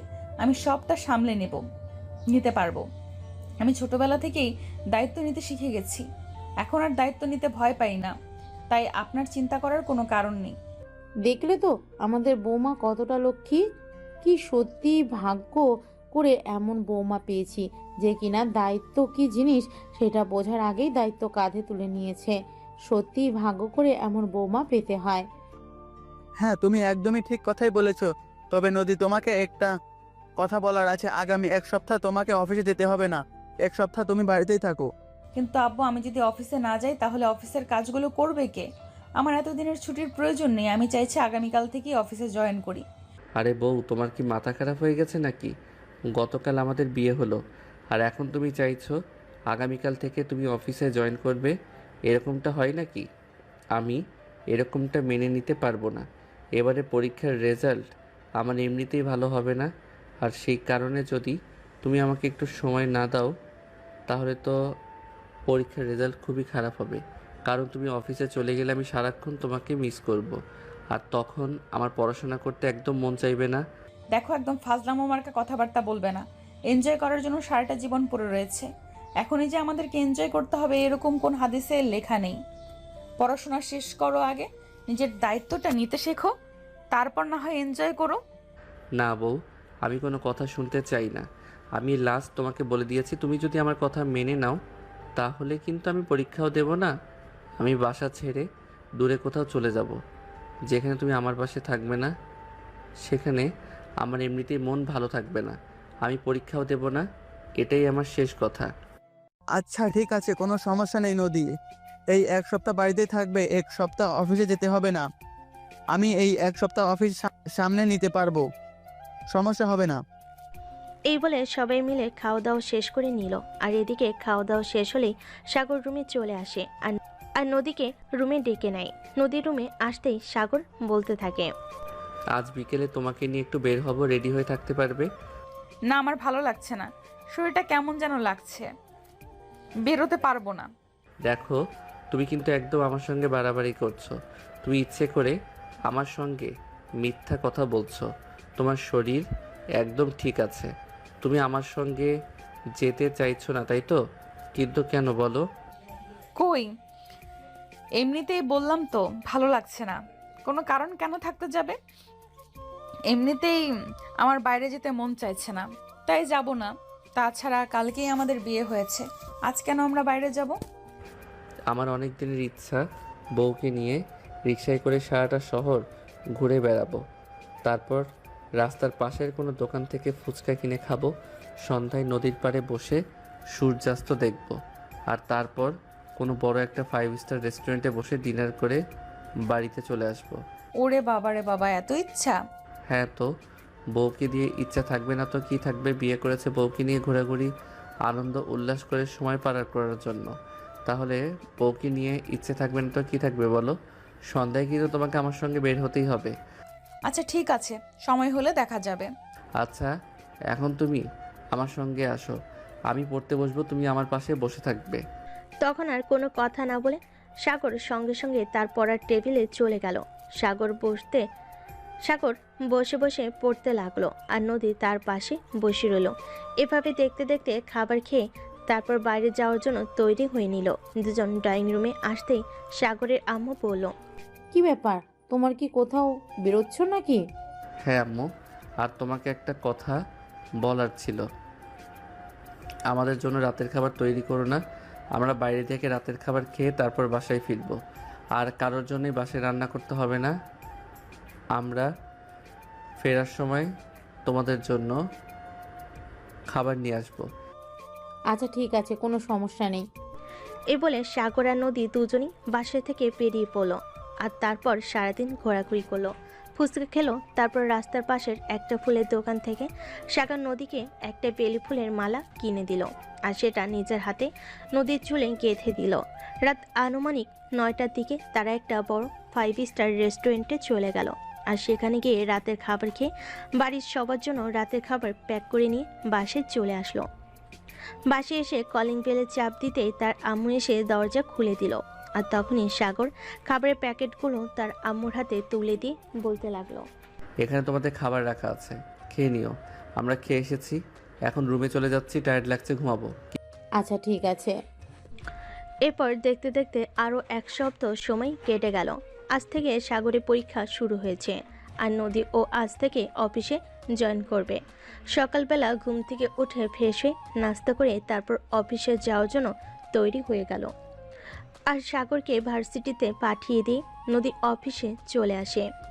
আসসালামু আলাইকুম ম্যানেজার সাহেব, অফিসের কি অবস্থা? কাজকর্ম কেমন চলছে? ওয়ালাইকুম সালাম। এই তো ভালোই চলছে। আপনি কি আজ থেকে অফিসে কাজ করবেন নাকি? হ্যাঁ, চিন্তা তো সেরকমই করছিলাম, এখন দেখা যাক আল্লাহ কি ঠিক করে রেখেছেন। এই বলে নদী নিজের কেবিনের দিকে অগ্রসর হলো। 5 মিনিট পরে ম্যানেজার সাহেব আবার নদীর কেবিনে চলে আসলো আর নদীকে বলতে লাগলো, ম্যাডাম, এই ফাইলগুলো আপনার জন্য আটকে ছিল। এখানে আপনার সাইন প্রয়োজন। আপনি যদি সাইন করে দিতেন তাহলে এই ফাইলগুলো পাস করে দিতাম। ঠিক আছে, আপনি রেখে যান, আমি ফাইলগুলো চেক করে তারপর সাইন করে দিব। ম্যাডাম, চেক করার কোনো প্রয়োজন নেই, আমি চেক করে এনেছি। আপনি শুধু সাইনটা করে দিন, তাহলেই হয়ে যাবে। বললাম তো আমি চেক করে তারপর সাইন করব। আপনি এইভাবে হুটহাট করে কখনোই কোনো কিছু সাইন করি না আমি, তাই আপনি একটু ফাইলটা রেখে যান, আমি 1 ঘন্টার মধ্যেই সব কিছু ফাইল চেক করে সাইন করে পাঠিয়ে দিব। ম্যাডাম, আমি বললাম তো, আমি ফাইলগুলো চেক করে তারপরে আপনার কাছে নিয়ে এসেছি। আপনি তো এতদিন অফিসে ছিলেন না, তাই আপনার একটা সাইনের জন্য আটকে ছিল। দেখুন, আমার মনে হয় আপনি এখন বর্তমানে আমার পরিস্থিতিটা জানেন, তাই আমি কোনো ফাইল চেক না করে ওইটাতে সাইন করতে পারি না। আপনি চলে যান, আমি চেক করে তারপর সাইন করে দেব। ম্যানেজার তখন কোনো কথা না বলে মুখটাকে ভুতা করে সেখান থেকে চলে গেল। এটা দেখি নদী খুব ভালোভাবে বুঝতে পারলো এখানে নিশ্চিত কোনো একটা ঘাপলা আছে। তাই নদী তখন অফিসের পিয়নকে ডেকে পাঠালো আর একটা কফি নিয়ে আসতে বলল। কফিটা খেয়ে তারপর নদী ফাইলগুলো চেক করতে লাগলো। ফাইলগুলো দেখে নদীর চক্ষু একদম চরক গাছে, যেরকমটা ভেবেছিল সেরকমটাই হয়েছে। বিশাল অঙ্কের একটা টাকার গলমিল রয়েছে। তখনই নদী ম্যানেজারকে নিয়ে নিজের কেবিনে ডেকে পাঠালেন আর বলতে লাগলেন, এগুলো আমি কি দেখছি ম্যানেজার সাহেব? এগুলো কি আপনার কাজ? কি ম্যাডাম, আপনি কি বলছেন? আমি তো কিছু বুঝতে পারছি না। এই ফাইলগুলো আমাকে এক্ষুনি পাস করতে হবে। আপনি প্লিজ তাড়াতাড়ি সাইন করে দিন। আর যদি আমি সাইন না করি তাহলে আপনি কি করবেন? এটা আপনি কি বলছেন ম্যাডাম? আপনি সাইন করবেন না কেন? আপনার কাজই তো ফাইলগুলোতে সাইন করে দেওয়া, তাহলে আপনি কেন সাইন করবেন? আপনি প্লিজ তাড়াতাড়ি সাইন করে দিন। আপনি 1 মিনিট ওয়েট করেন, আমি আপনাকে দেখাচ্ছি। এই কথা বলে তখনই নদী তার শ্বশুর মশাইয়ের মানে এই কোম্পানির এমডিকে ফোন করলো আর বলল, আসসালামু আলাইকুম আব্বু, একটা ঝামেলা হয়েছে, আপনি কি একটু অফিসে আসতে পারবেন? আচ্ছা ঠিক আছে, তুমি 10 মিনিট ওয়েট করো, আমি আসছি। এই বলে সাগরের আব্বু ফোনটা কেটে দেয় আর কিছুক্ষণের মধ্যে অফিসে এসে পৌঁছায়। তিনি সোজা নদীর কেবিনে চলে আসেন আর কেবিনে এসে বলতে থাকেন, কি ব্যাপার মা, কি হয়েছে? তুমি এভাবে হঠাৎ করে আমাকে এত জরুরি খবর দিয়ে ডেকে আনলে কেন? কোনো ঝামেলা হয়েছে নাকি? হ্যাঁ, বিশাল একটা ঝামেলা হয়েছে। দেখুন, এইভাবে অন্ধবিশ্বাস করা কিন্তু একদমই ঠিক নয়। যেটা আপনি করে ফেলেছেন অলরেডি, তার জন্য হয়তো আপনাকে বিশাল অঙ্কের একটা মাসুল দিতে হয়েছে। আর যদি আমি এই ফাইলগুলো চেক না করতাম, তাহলে হয়তো আরো বড় অঙ্কের একটা মাসুল আপনাকে দিতে হতো। এসব তুমি কি বলছো? আমি তো কিছুই বুঝতে পারছি না, প্লিজ বলো আমাকে কি হয়েছে। আব্বু, আপনি একটু কষ্ট করে এই ফাইলগুলো চেক করুন, তাহলেই বুঝতে পারবেন আমি আপনাকে কি বলতে চাইছি। আর আপনি কত বড় একটা ভুল করেছেন বাইরের মানুষকে এত বড় বিশ্বাস করে। এই কথা বলে নদী ফাইলগুলো তার শ্বশুর মশাইয়ের দিকে এগিয়ে দেয়। আর তখনই সাগরের আব্বু ফাইলগুলো চেক করে কপালে হাত দিয়ে বসে পড়ে আর বলতে থাকে, তাহলে কি এতদিন ধরে আমার আড়ালে এগুলোই হয়ে চলেছে?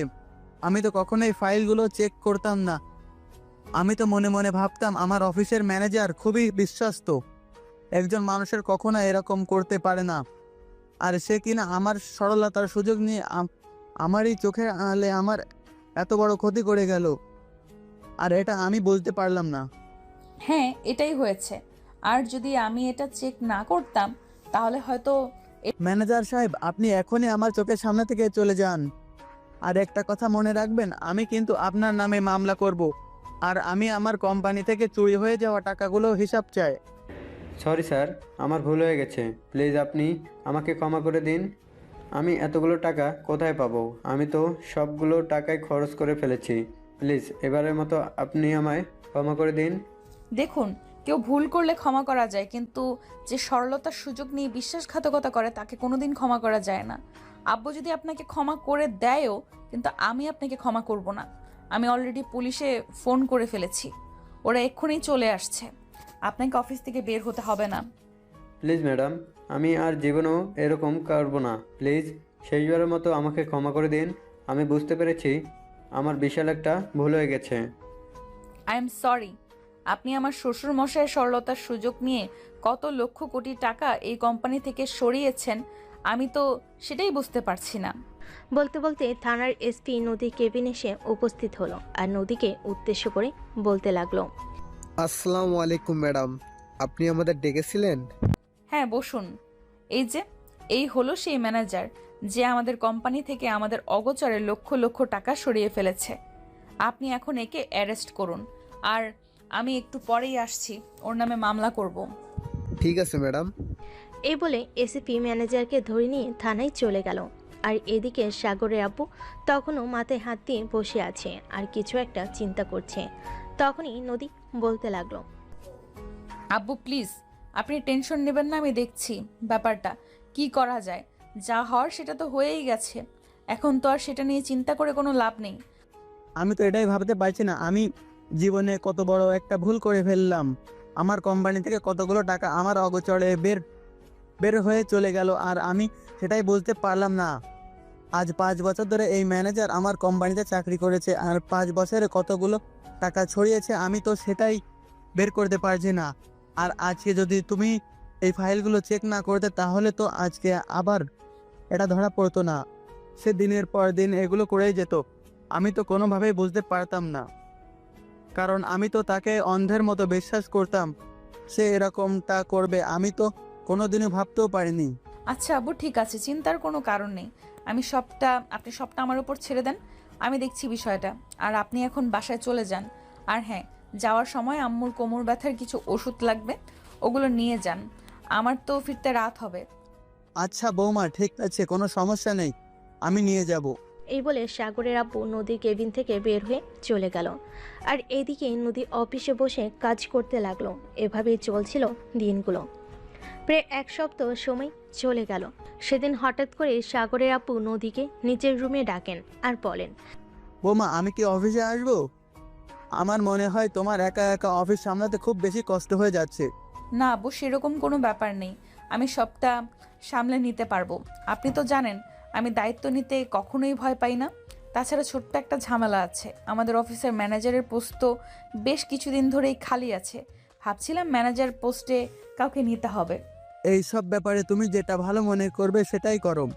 আর তুমি তো খুবই সহজেই মানুষ চিনতে পারো, তাই এই দায়িত্বটা আমি তোমার উপরে দিয়ে দিলাম। ঠিক আছে আব্বু, তাহলে আমি দেখছি কি করা যায়। এই বলে নদী নিজের রুমে চলে আসলো। আর কিছুক্ষণ পর সাগর ভার্সিটি থেকে বাসায় ফিরে আসে। নদী তখন বেলকনিতে বসে কিছু একটা চিন্তা করছিল। তখনই পিছন থেকে তার কাঁধে হাত রেখে বলে, কি ব্যাপার বউ, কিছু নিয়ে চিন্তা করছো নাকি? কই না তো, তুমি কখন আসলে? এই তো আমি এক্ষুনি বাসায় আসলাম, আর এক্ষুনি তোমাকে দেখতে পেলাম। তুমি কিছু একটা নিয়ে চিন্তা করছো, তাই তো তোমাকে জিজ্ঞাসা করলাম তুমি কি নিয়ে চিন্তা করছো। না এমনি, আসলে একা একা বসে আছি তো, তোমাকে খুব মিস করছিলাম। তাই বুঝি? আসলে আমার একটা বন্ধুর অ্যাক্সিডেন্ট হয়েছে, ওখানেই গেছিলাম। ওখান থেকে আসতে আসতে লেট হয়ে গেল, রুমে চলো। রুমে চলো, আমি তোমার জন্য এক গ্লাস শরবত বানিয়ে আনছি। এই বলে নদী সাগরের জন্য এক গ্লাস শরবত বানিয়ে আনে। আর সাগর সেটা খেয়ে বিছানায় নিজের শরীরটাকে এলিয়ে দেয়। তারপরে নদী তার শাশুড়ি মাকে নিয়ে রাতের রান্নাটা শেষ করে নেয়। আর তারপর সবাই মিলে রাতের খাওয়া দাওয়া করে নিজেদের রুমে চলে আসে। নদী আর সাগর দুজনেই বিছানায় শুয়ে শুয়ে গল্প করছে। তখনই হঠাৎ নদীর ফোনে একটা অচেনা নাম্বার থেকে ফোন আসে। নদী কখনোই অচেনা নাম্বার ফোন রিসিভ করে না, তাই ফোনটা বাজতে থাকলেও নদী ফোনটা রিসিভ করলো না। তখনই সাগর বলতে লাগলো, কি ব্যাপার, তোমাকে কেউ একজন সে কখন থেকে ফোন দিয়ে চলেছে, কিন্তু তুমি ফোনটা তুলছো না কেন? নাম্বারটা চিনি না, তাহলে ফোন তুলে কি করব? আরে ভাই, কেউ একজন তো তোমাকে দরকারও, অচেনা নাম্বার থেকে ফোন করতে পারে। তাই নাকি তুমি ফোনটা রিসিভ করো, তাহলেই তো সব জানতে পারবে। হ্যাঁ, হ্যালো, আসসালামু আলাইকুম, কে বলছেন? ওয়ালাইকুম আসসালাম নদী, আমি রিয়া বলছি। কেমন আছিস? ও রিয়া, তুই? হ্যাঁ, এই তো আছি আলহামদুলিল্লাহ, ভালো। তোর কি অবস্থা, তুই কেমন আছিস? ভালো নেই রে ভাই, তোর সঙ্গে একটু সরাসরি কথা বলার প্রয়োজন ছিল। কোথায় আসলে তোর সঙ্গে কথা বলতে পারবো? কেন, কোনো ঝামেলা হয়েছে নাকি? কোনো ঝামেলা হয়ে থাকলে তুই আমাকে বল। না, সেরকম কোনো ঝামেলা নয়, আসলে একটা সমস্যায় পড়েছি, তাই জন্য তোর সঙ্গে সরাসরি কথা বলতে চাই। ঠিক আছে, কাল তাহলে তুই আমার অফিসে চলে আয় সকাল 10টার দিকে, তারপর না হয় সেখানে বসেই তোর সঙ্গে কথা বলবো। আচ্ছা ঠিক আছে, কোনো সমস্যা নেই, আমি সময় মতো চলে আসবো। এই বলে ফোন রেখে দেয়। আর এদিকে তখনই সাগর নদীকে টান দিয়ে নিজের কাছে নিয়ে নেয় আর বলতে থাকে, ওই বউ, আমার না একটু তোমার আদর খেতে ইচ্ছে করছে, প্লিজ একটু আদর খেতে দেবে? এই না, একদমই না, এসব ফালতু চিন্তা ভাবনা এখন একদম মাথায় আনবে না। তোমার পরীক্ষা চলছে, ঠিকভাবে পড়াশোনা করো, আর এসবে মন দিও না, তাহলে পড়ায় মন বসবে না। না বউ, আমার একটু তোমার আদর পাওয়া যায়, তা না হলে আমি পরীক্ষায় মন বসতে পারি না, সারাক্ষণ শুধু তোমার কথা মনে পড়ে। প্লিজ একটু আদর দাও না। বললাম না, এখন একদম এইসব কিছুই হবে না, চুপচাপ ঘুমিয়ে পড়ো, তা না হলে সকালবেলা ঘুম থেকে উঠতে পারবে না। প্লিজ লক্ষ্মী বউ, আবার এরকম করো না। আমি তো তোমার 10টা না 5টা না, একটা মাত্র স্বামী। আমার সঙ্গে কেন তুমি এরকম করো বলো? আমি আবার তোমার সঙ্গে কি করলাম? আমি তো শুধু তোমাকে এইটুকুই বললাম যে আগে ভালোই ভালোই তোমার পরীক্ষাটা শেষ হোক, তারপর না হয় তুমি আমার আদর নিও। কিন্তু কে শুনে কার কথা? সাগর নদীকে টেনে নিজের কাছে নিয়ে নিল। আর তারপর নদীর দিকে নিজের ভালোবাসা আদায় করে নিতে শুরু করলো নদী। সাগর নদীর সারা শরীরে আদর করতে থাকে। আর এদিকে নদীও সাগরের আদর পেতে ইচ্ছে করছিল। সেও আর নিজেকে বাধা দিল না, সেও সাগরের সঙ্গে রেসপন্স করতে লাগলো। আর দুজনের ভালোবাসায় ডুবে গেল। পরদিন সকালবেলা নদী অফিসে এসে জানতে পারলো কেউ একজন রিসেপশনে তার জন্য অপেক্ষা করতে। তখনই সে পিয়নকে বলল, চাচা, রিসেপশনে নাকি কেউ একজন আমার জন্য অপেক্ষা করছে।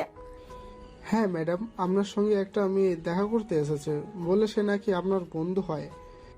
হ্যাঁ, সে আমার বন্ধু হয়, আপনি তাকে আমার কেবিনে পাঠিয়ে দিন। ঠিক আছে ম্যাডাম, কোনো সমস্যা নেই, আমি এক্ষুনি ওনাকে পাঠিয়ে দিচ্ছি।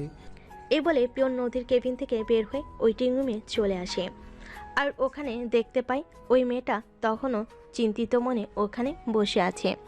তখন পিয়ন ওই মেয়েটাকে উদ্দেশ্য করে বলে, এই যে শুনছেন, ম্যাডাম চলে এসেছে, আপনাকে বলছে আমার সঙ্গে আসতে। আমি আপনাকে ম্যাডামের কেবিনে পৌঁছে দেব। মেয়েটা তখন কোনো কথা না বলে পিয়নের পিছন পিছন নদীর কেবিনে চলে আসে। পিয়ন তাকে নদীর কেবিন পর্যন্ত পৌঁছে দিয়ে সেখান থেকে চলে গেল।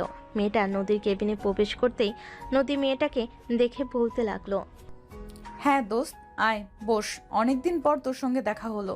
কেমন আছিস? এই তো আমি কোনো রকম। ওই যে ছোটবেলার একটা কথা শুনতি না, মানুষ বলতো না, না মরে বেঁচে আছি, ঠিকই ওই রকম। কেন দোস্ত, কি হয়েছে? তুই আমাকে খুলে বল। তুই আমাকে খুলে না বললে আমি বুঝবো কি করে যে তোর কি হয়েছে? আসলে দোস্ত, তুই তো জানিসই আমার পরিবারের অবস্থা। এই মুহূর্তে আমি যে চাকরিটা করতাম ওটাও চলে গিয়েছে। এখন আমার অবস্থা খুবই খারাপ, বুঝতে পারছি না কি করব। ও আচ্ছা, এই ব্যাপার, বুঝতে পেরেছি। ঠিক আছে, সমস্যা নেই। তুই একটু অপেক্ষা কর, আমি এক্ষুনি আমার শ্বশুরমশাইয়ের সঙ্গে কথা বলে তোকে জানাচ্ছি। প্লিজ দোস্ত, একটু চেষ্টা করে দেখ, আমার চাকরিটা হলে খুব ভালো হতো। নদী তখন তার শ্বশুর আব্বুকে ফোন করে আর সব ঘটনা খুলে বলে। সব কিছু শুনে তার শ্বশুর আব্বু তাকে বলে, দেখো বৌমা, তুমি তো খুব ভালো করে জানো আমি আমার অফিসের সমস্ত দায়িত্ব তোমার হাতে তুলে দিয়েছি। এখন তুমি যেটা ভালো মনে করবে সেটাই করো। তোমার যদি মনে হয় এই মেয়েটা আমাদের অফিসের ম্যানেজার পোস্টের জন্য পারফেক্ট, তাহলে তুমি সেটাই করো। দেখুন, রিয়াকে আমি ছোটবেলা থেকেই চিনি, তার সম্পর্কে আমার খুব ভালো করেই আইডিয়া আছে। কিন্তু এই অফিসে এখন আমি চাকরি করি, এই অফিসের এক এবং একমাত্র মালিক আপনি। তাই কোনো কিছু করার আগে আপনার অনুমতি নেওয়াটা প্রয়োজন। সেই জন্যই জিজ্ঞাসা করছিলাম আর কি। কে বলেছে এই অফিসের একমাত্র মালিক আমি? সব কিছুর মালিক এখন তুমি আর আমার ছেলে, কারণ আমার তো আর অন্য কোনো সন্তান নেই। আমার যা কিছুই আছে দিন শেষে সব কিছুই তোমারই থাকবে। তাই এসব কথা না বলে আমি যখন দায়িত্বটা তোমার উপরে দিয়েই দেখেছি, তখন তোমার যেটা ভালো মনে হয় তুমি সেটাই করো। কিন্তু আব্বু, তারপরেও তো আপনার কাছ থেকে অনুমতি নেওয়াটার প্রয়োজন। আপনি আমাদের গার্ডিয়ান, আপনি বেঁচে আছেন। আপনার কাছে যে কোনো ব্যাপারেই জিজ্ঞাসা করা আমাদের কর্তব্য। আমি তো সব কিছুই তোমাদের উপর ছেড়ে দিয়েছি, এখন তোমরা যেটা ভালো মনে করো তোমরা সেটাই করো, আমার কোনো কিছু বলার নেই। সব কথাবার্তাই রিয়ার সামনেই হচ্ছিল আর সব কিছু শুনে রিয়া বলল, সত্যি দোস্ত, তোর ভাগ্যটা অনেক ভালো বলতে হয়। তা না হলে কেউ এত ভালো শ্বশুর শাশুড়ি পেতে পারে, এটা আমার জানা ছিল না। হ্যাঁ দোস্ত, এটা একদম তুই ঠিক কথাই বলেছিস। আমার শ্বশুর শাশুড়ি সত্যি অনেক ভালো মানুষ। আমি সত্যি অনেক ভাগ্যবান যে তাদের মতো মানুষ যে আমার জীবনে পেয়েছি। আচ্ছা দোস্ত, ঠিক আছে, তাহলে তুই তোর কাগজপত্রগুলো রেখে যা। আমি এগুলো না হয় আরেকবার আমার শ্বশুর মশাইকে দেখিয়ে নিয়ে আজ রাতেই তোকে ফোন করে জানাবো। ঠিক আছে দোস্ত, কোনো সমস্যা নেই। তোকে যে কি বলে কৃতজ্ঞতা জানাবো সেই ভাষাটাই আমার জানা নেই। আরে ভাই, এতে কৃতজ্ঞতা জানানোর কি আছে? আমরা বন্ধু, আর বন্ধু হয়ে যদি বন্ধুর এইটুকুই উপকার করতে না পারি তাহলে আমরা কিসের বন্ধু? আচ্ছা তুই 1 মিনিট ওয়েট কর, আমি তোর জন্য একটু চা কফির ব্যবস্থা করি। এই প্রথমবার তুই আমার অফিসে আসলি, এভাবে খালি মুখে চলে যাবে এটা তো হতে পারে না। সবার কোনো প্রয়োজন নেই দোস্ত, তুই আমার এত বড় একটা উপকার করেছিস, এটাই আমার জন্য অনেক বেশি। আমি তোর এই ঋণ কোনো দিনও শোধ করতে পারবো না। এটা যদি ঋণী হয় তাহলে আমরা কিসের বন্ধু বলতো? এ বলে নদী রিয়ার জন্য নাস্তার অর্ডার করে আর তারপর দুজনে মিলে চা নাস্তা খেয়ে রিয়া অফিস থেকে বেরিয়ে চলে যায় আর নদী তার অফিসের কাজ করতে থাকে। বিকালবেলা অফিস থেকে এসে নদী তার শ্বশুর মশাইকে রিয়ার সার্টিফিকেট দেখালে। বৌমা, তোমাকে তো বলে দিয়েছি তোমার যেটা ভালো মনে হয় তুমি করো, তারপরও এগুলো আবার কেন আমার কাছে নিয়ে এসেছো? আব্বু, এসব কিছু আপনাকে করতে অনেক কষ্ট করতে হয়েছে। আপনার এত কষ্ট, এত পরিশ্রম এর ফসল আমরা যেভাবে ইচ্ছে সেইভাবে ভোগ করতে পারি না। তাই আপনার কাছ থেকে অনুমতি নিয়েই আমরা সব কিছু করতে চাই। সাগরের আব্বু তখন রিয়ার কাগজপত্রগুলো দেখলো আর দেখে বলল, সব কিছুই তো ঠিকই আছে, আর মেয়েটাও যখন তোমার পরিচিত তখন আমার আর কোনো আমোদ নেই। তুমি নির্দ্বিধায় মেয়েটাকে অফিসে নিয়ে যেতে পারো। এরপর নদী তার শ্বশুর মশাইয়ের সঙ্গে আরও বেশ কিছুক্ষণ গল্প গুজব করে রুমে আসে। আর তখনই সে রিয়াকে ফোন করে এই খুশির খবরটা দেয়। রিয়া তো এই খবরটা শুনে অনেক খুশি হয় আর নদীকে বলতে থাকে, সত্যি দোস্ত, তুই আজ সত্যিকারের বন্ধুর পরিচয় দিয়েছিস। তোর মতো বন্ধুরা বেঁচে আছে বলেই আজও বন্ধু সমাজে এত উচ্চতায় পদার্পণ করছে। আচ্ছা ম্যাডাম, ঠিক আছে, এখন আমি ফোনটা রাখছি। আর আপনি কাল সকালেই অফিসে চলে আসেন, তারপর আমি আপনাকে আপনার সমস্ত কাজ বুঝিয়ে দেব। এই বলে ফোন কেটে দিয়ে নদী ঘুমিয়ে পড়ে। আর এর পরের দিন থেকেই রিয়া নদীর অফিসে জয়েন করে। এরপর থেকেই ভালোই চলছিল দিনগুলো। এদিকে দেখতে দেখতে সাগরের পরীক্ষাও শেষ হয়ে গেল। আজ এক সপ্তাহ ধরে সাগর বাসাতেই আছে। তাই নদী সাগরকে বলল, এই যে মিস্টার, এভাবে বাসায় বসে বসে খেতে আপনার কি একটু কুড়মি লাগছে না? না, অনেক দিন পড়াশোনা করেছি, অনেক পরিশ্রম করেছি, এখন মন চাইছে একটু বসে বসে খেতে। কিন্তু সাহেব, সেটা বললে তো হবে না। আপনার পরীক্ষা শেষ হয়েছে, এবার তো আপনাকে অফিসে জয়েন করতে হবে। একা একা অফিসে আমার ভালো লাগে না। কেন, তোমার বান্ধবী তো আছে, বান্ধবীকে নিয়ে ডিউটি করো, আমি কটা দিন বাসাতেই থাকি। আরে বান্ধবী আছে তো কি হয়েছে, জামাই তো আর নেই। সারাক্ষণ জামাইকে খুব মিস করি। প্লিজ চলো না অফিসে। ঠিক আছে ম্যাডাম, কোনো সমস্যা নেই, আমি কাল থেকে আপনার সঙ্গে অফিসে যাব। এবার তো খুশি? হ্যাঁ, এবার আমি খুব খুশি। তাহলে এবার একটু কাছে আসো, তোমার আদর পেতে চাই। শোনো না, তোমাকে একটা কথা বলার ছিল। হ্যাঁ মহারানী, বলেন, কি বলবেন? আসলে বিয়ের তো অনেক দিন হয়ে গেল, এবার আমরা একটা পুচকু নেই। ওমা, তাই নাকি? না না, একদম হবে না। আমাদের যদি বাচ্চা কাচ্চা হয় তখন তুমি আর আমাকে ভালোবাসবে না। এখনই তুমি আমাকে সময় দাও না। আর যখন বাচ্চা কাচ্চা হবে তখন তো তুমি আমার কাছেও আসবে না, সব সময় শুধু ওকে নিয়ে ব্যস্ত থাকবে। আমি কোনো কথা শুনতে চাই না, আমার একটা বাচ্চা লাগবেই। আমার মা ডাক শুনতে খুব ইচ্ছে করছে, প্লিজ তুমি না করো না। না, আমি আমার ভালোবাসার বা কাউকে দিতে চাই না। আমার ভালোবাসার মানুষটা শুধু আমারই থাকবে। আমার ভালোবাসায় কেউ ভাগ বসাবে এটা আমি মেনে নিতে পারবো না। তাই তোমার এই আবদার মেনে নেওয়া আমার পক্ষে সম্ভব নয়। থুর যা, আমি তোমার সঙ্গে কোনো কথাই বলবো না। তুমি তো আমার কোনো কথাই শোনো না, তাহলে আমি তোমার কথা কেন শুনবো? প্লিজ লক্ষ্মী বউ আমার এরকম করে না। তুমি যদি আমার সঙ্গে রাগ অভিমান করো তাহলে আমি কার কাছে যাব? আমার কি আরেকটা বউ আছে নাকি? সবই বুঝলাম, কিন্তু তাই বলে কি আমি মা হব না? দেখো, আমাদের বিয়ে হয়েছে খুব বেশি দিন হয়নি, এই তো 4-5 মাস হবে। এখনো বিয়ের গন্ধটাই শরীর থেকে উঠে যায়নি। আমরা নিজেদের মধ্যে সময় কাটাই, 2-3 বছর যাক, তারপর না হয় বাচ্চা কাচ্চা ওই সব কিছু নিয়ে চিন্তা করা যাবে। এই একদমই নয়। এতদিন সময় নিয়েছি শুধু তোমার পড়াশোনা শেষ করার জন্য, এখন আর সময় নিতে চাই না। দেখো, তুমি খুব ভালো করে জানো এই সময়ে মেয়েরা নিজেদের একটু বেশি সময় দিতে গিয়ে অনেক মেয়েরাই মা হওয়ার ক্ষমতা হারিয়ে ফেলে। আমি ওটা হতে দিতে চাই না। ঠিক আছে ম্যাডাম, আপনি যা বলবেন তাই হবে। আমি কখনোই আপনার কথার বিরোধিতা করব না। সত্যি বলছো তো? এবার তুমি আমাকে একটা পুচকু সোনা এনে দেবে তো? হ্যাঁ বউ, আমি একদম সত্যি কথাই বলছি। আমি তোমাকে একটা ফুচকা সোনা সত্যি এনে দেব। এবার তো তুমি খুশি? হ্যাঁ, আমি অনেক খুশি। তাহলে আমার কাছে আসো। কেন আসবো? বারে, তাহলে বাচ্চাকে গাছের পাতা নাকি নাড়া দিলেই পড়ে যাবে? আমার কাছে না আসলে আমি তোমায় বাচ্চা দেব কি করে? কথাটা শুনে নদী অনেকটা লজ্জা পেয়ে গেল আর দু হাত দিয়ে নিজের মুখ চেপে ধরল। তখন সাগর নদীর হাত দুটো সরিয়ে নদীর কপালে আলতো করে একটা ভালোবাসার পরশ এঁকে দিয়ে নদীকে নিজের বাহুটরে আবদ্ধ করে নিল। নদীও তখন সাগরকে জড়িয়ে ধরল আর সাগর নদীর কানের কাছে বনিয়ে ওখানে নিজের ঠোঁট দিয়ে স্পর্শ করতেই নদী কিছুটা কেঁপে উঠল। এই কি করছো তুমি? কেন, পুচকু আনার মিশনে নেমেছি। আর সাগর নদীর কানের কাছে তার ঠোঁট নিয়ে ওইখানে নিজের ঠোঁট দিয়ে স্পর্শ করতেই নদী কিছুটা কেঁপে উঠল। এই বলে সাগর নদীকে আরও টান দিয়ে নিজের কাছে টেনে নেয় আর নিজের ভালোবাসায় ভরিয়ে দিতে লাগে। নদীও সাগরের সঙ্গে রেসপন্স করতে থাকে আর কিছুক্ষণের মধ্যেই দুজন দুজনের ভালোবাসায় ডুবে যায়। প্রায় ঘন্টাখানেক চলে তাদের ভালোবাসার আদান প্রদান পর্ব।